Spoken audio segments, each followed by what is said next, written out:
¿Cuál es la presión arterial de oxígeno normal? No pueden decir no me acuerdo. No entren a no me acuerdo. Dime cualquier cifra. Ahí dice 60. Y eso es falso. Entonces, ¿cuánto crees tú que es la presión arterial de oxígeno normal? ¿Tú lo quieres ayudar? 90 a 100. Si entran a su Google, de 80 a 100. De igual forma, tú que estás acá adelante, ¿cuál es la presión arterial de CO2 normal? No me puedes decir, no, dime una cifra. Atrévete a decir una cifra. El plato que dice no se crían así. Antes el dibujo de un niño desnudo y lo dibujan así. Y así chiquititos, sin piernas. Atrévanse a abrir sus brazos. Equivóquense, esta es la hora donde se pueden equivocar. A la hora del examen ya no pueden equivocarse. Dime una cifra. ¿Cuánto? 14, dime una cifra. ¿Qué? 44, dime una cifra. 40. ¿Y por qué ya saben que es 40? Porque está ahí. Y no es malo, se trata de eso. Si tienen ustedes las posibilidades, abren su clase y ven ahí cuál es la presión arterial de CO2. Solo así va a quedar en su razonamiento. No porque lo dice el doctor Acosta. Si lo leen, lo miran, lo hablan, la cosa queda. Entonces también es falso. ¿Y cuánto es la saturación de oxígeno?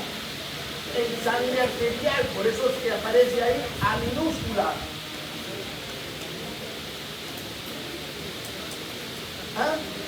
95 a más. Muy bien. Por eso que el EPI1021 que justo habíamos conversado es la única cifra normal. Muy importante porque eso está acá. Eso no se los está inventando el doctor Acosta. Eso se los he mandado a todos.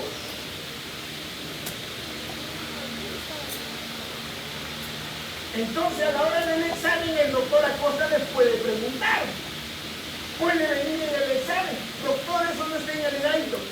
Doctor, eso no está en el STEL. Pero está acá en la clase que le hemos mandado.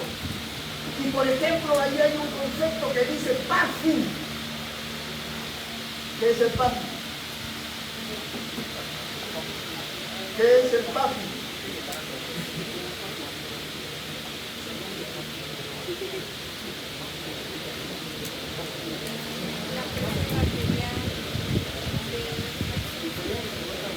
La presión arterial del oxígeno entre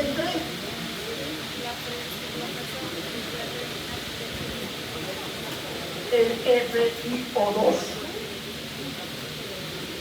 De eso se trata. Se trata que ustedes miren todos esos numeritos que son normales. Que cuando vayan al hospital sepan que es normal. La clase anterior a ustedes, me imagino que debe ser a los del primer ciclo, les estaban enseñando ciclos vitales. Y les enseñaban saturación de oxígeno. Ustedes ya están por entrar a clínica. Entonces ya tienen que tener otro conocimiento, como por ejemplo el PAFI. Pero abre tu Google y busca PAFI normal. Porque ahí el PAFI normal es 400. ¿Qué dice tu PAFI normal? 300. Entonces ahí viene la discrepancia. ¿Qué me enseña el doctor Acosta si acá le pone 400? Y el Google, que es la Biblia, entre comillas, dice que es 300. Alguien está equivocado. El concepto que tratamos de enseñarles o la Biblia del Google. El Lancet esta semana acaba de sacar un artículo diciendo por qué la comunidad médica le cree más a los chats, al Facebook y a leer libros. Entonces necesito un matemático rápido. Si 300 es el PAFI, con ese 300 de PAFI, ¿cuánto de PO2 tiene? A ver, aplíquenlo. Si 300 es el PAFI, yo quiero saber ahora cuánto de presión arterial y oxígeno tiene. ¿Qué tengo que hacer? Multiplicar esos 300 por 0,21, que es el FiO2. ¿Cuánto sale? ¿Qué? 73 de presión arterial y oxígeno. ¿Eso es normal? Entonces 300 que dice el Google no puede ser normal. Tienen que aprender a leer su libro, no su Google, no su Wikipedia. Y van a ver ustedes que gran parte de la literatura en el PDF que les he mandado tiene una bibliografía especial. Los que no tienen bibliografía especial es porque está en su libro Guyton, porque son conceptos ya establecidos. Entonces todos tienen que comenzar a memorizar ellos, porque de ahí van a salir preguntas para su examen. Porque eso es lo normal, esa es la fisiología respiratoria normal.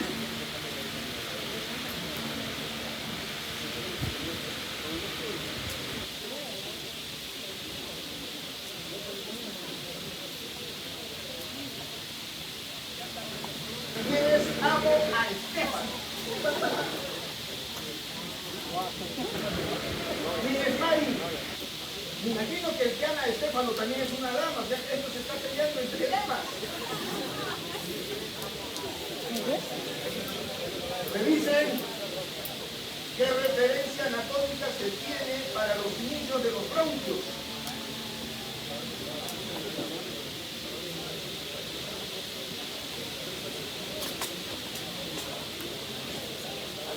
¿Dónde se inician los bronquios? ¿Cuál es la referencia anatómica? Acaban de aprobar anatomía 2.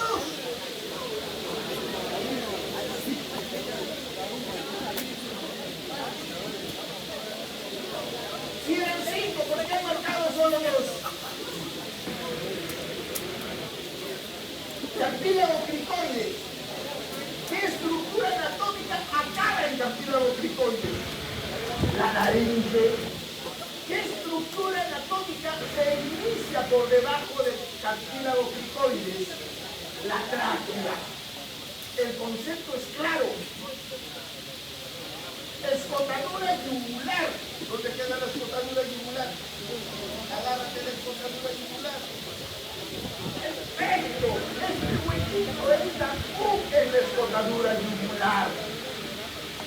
Y a esa escotadura yugular, ¿qué cartílago de tráquea tenemos? 2. Ángulo inferior del omóplato. Agárrate el ángulo inferior del omóplato. Párate. Párate. ¿Dónde está el ángulo inferior del omóplato? Perfecto. ¿Qué intercostal es esa? 10, 11, 12, 9, 8, 7. ¿Se dan cuenta la aplicación de anatomía que hace poquito han aprobado, por eso están acá? Ya se lo olvidaron. Todos ustedes saben que es el séptimo espacio intercostal.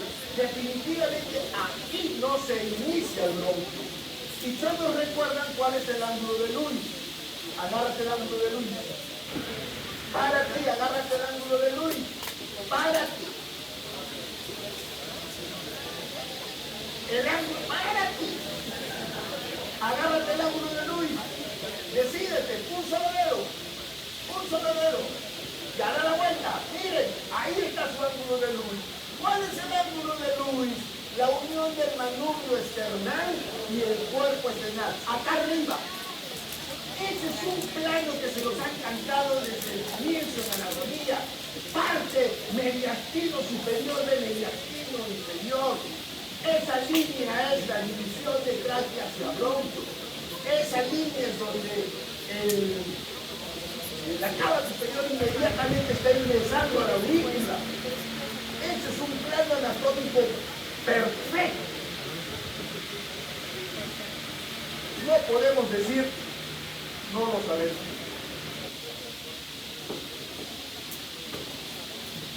De 5, solo 2 se acuerdan de anatomía.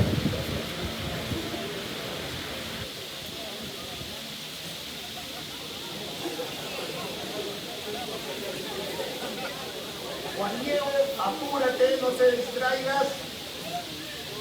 El músculo que interviene en la inspiración forzada.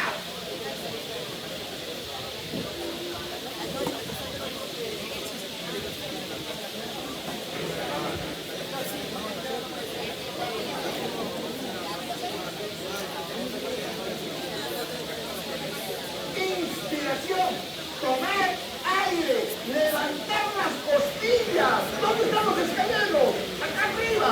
Si se contrae, levanta las costillas. El oblicuo externo, ¿dónde está? Si se contrae, baja las costillas. El recto abdominal, ¿dónde está? Si se contrae, baja las costillas. El intercostal interno, baja las costillas. Jóvenes. ¿Y cuál es el principal músculo inspiratorio? El nervio inerva el diafragma. Mis respetos.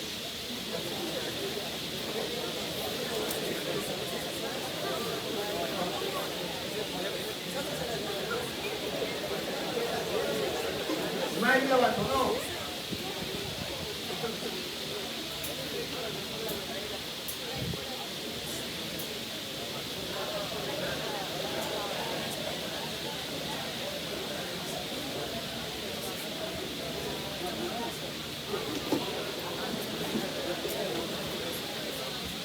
Uno solo.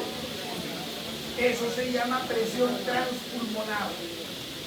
Va a ser muy importante que recuerden ahora que vamos a hacer la clase, porque hay que distinguirla de la presión transrespiratoria, hay que distinguirla de la presión transmural. Acuérdense, se pregunta aquí en el examen.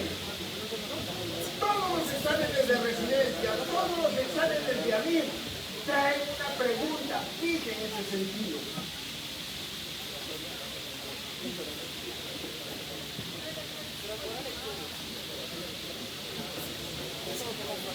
Amo Estefano, está bailando solita.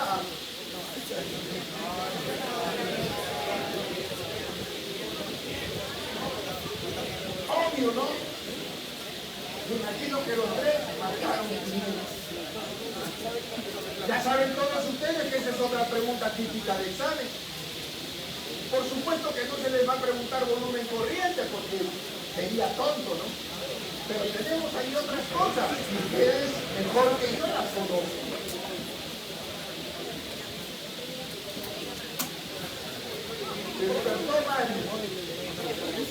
Última pregunta.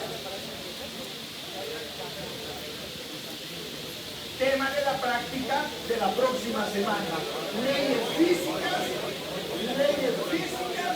en respiratorio. Voy. Pero ¿cuál es la ley de Lefranc?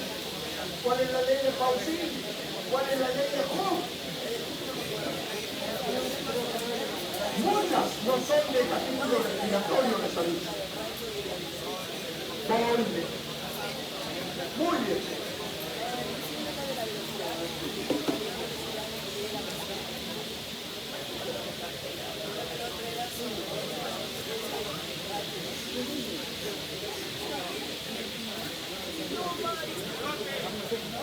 Doctor Raúl, la botella de whisky etiqueta azul que ha traído para el número 1, ¿qué es el número 1?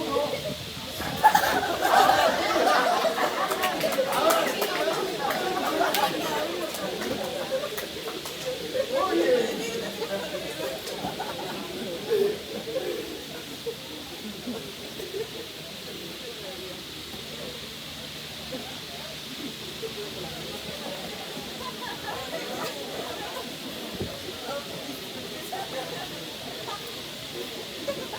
bien.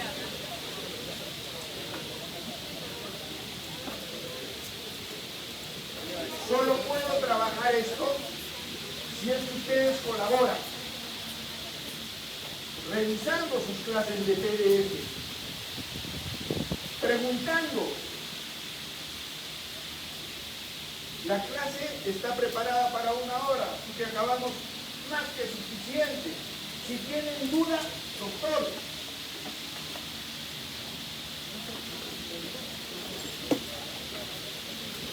Entonces todos ustedes tienen que estar preparados su cerebro para saber primero qué hay en el aire, qué hay en el alveolo, qué hay en la sangre arterial. 3 variables muy importantes: aire, alveolo y sangre arterial. Y a la par que tenemos sangre arterial, también vamos a aprender sangre venosa. Entonces, muy importante, acá no lo he puesto, no, así está, miren la diferencia de pH.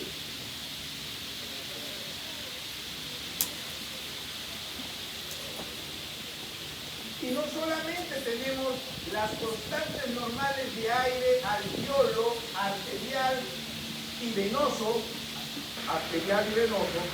sino que ya sabemos nosotros que la vía aérea se divide en vía aérea superior y vía aérea inferior. Y la vía aérea inferior se divide en conductores y respiratorios. Si el chip lo tenemos claro, ya nuestro razonamiento comienza a ser fácil.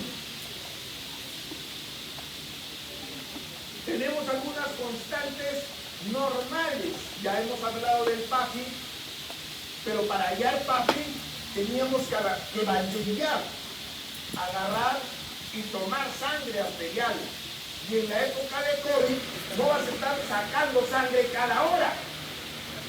Entonces apareció un nuevo parámetro de evaluación, uno más fácil, el SAPI, porque el SAPI solamente necesita un pulso oxímetro. Ya no necesita banderillar. Se banderillaba cuando era necesario. Mientras tanto el SAPI, es decir, la saturación de oxígeno, que se lo daba el pulso oxímetro, ese apellido que lo ponían ahí en el dedo. Y lo dividían entre la cantidad de oxígeno que le estaban dando al paciente.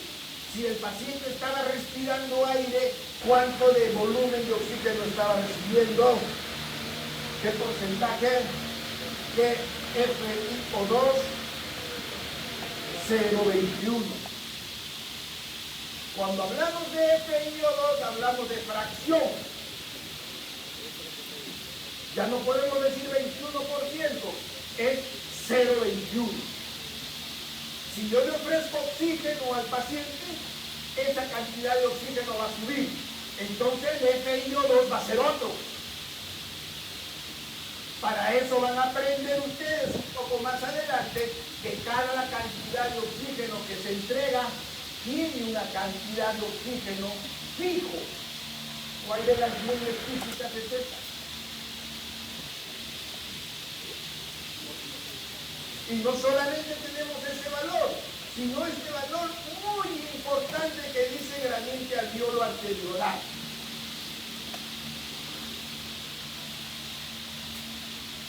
Paciente con gradiente alveolo arteriolar normal.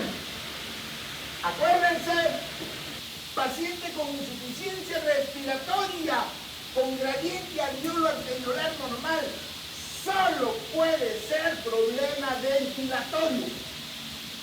Solo puede ser problema ventilatorio. Lo que vamos a conversar en esta sesión. Problema fisiología ventilatoria.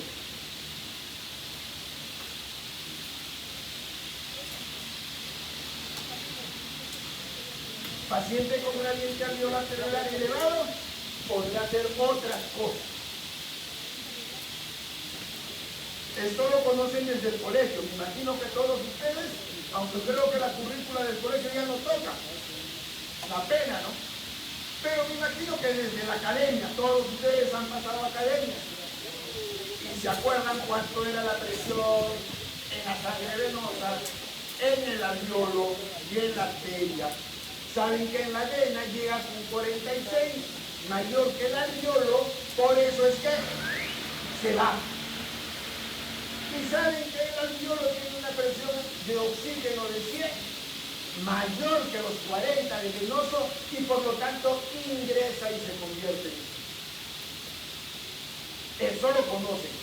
¿Cómo se llama ese proceso? Hematosis. Nunca más lo olviden. Esto es de su libro de Gaito. Son siglas que tienen que conocer ya, porque cuando vayan al hospital nadie les habla a ver cuál es la presión arterial, PA minúscula CO2. Ya sé que en medicina siempre les dicen no usen siglas. Olvídense, en el hospital todos usamos siglas.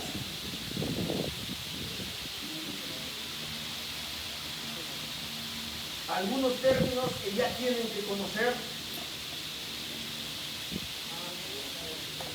Nuevamente, si alguien tiene alguna duda, que levante el brazo, por favor.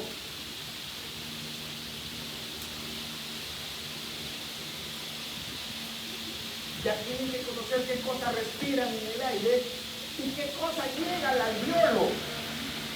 Y por qué existe un CO2, por qué el O2 es 105, por qué el nitrógeno es el principal gas del aire que respiramos. Muy importante cuando hagamos la tercera sesión de problemas de fisiología respiratoria, especialmente cuando hablemos de buceo. Y cuando sumamos todos los gases, ya saben por qué se tiene esa presión. ¿Cómo se llama la ley que sumado las gases parciales dan el total?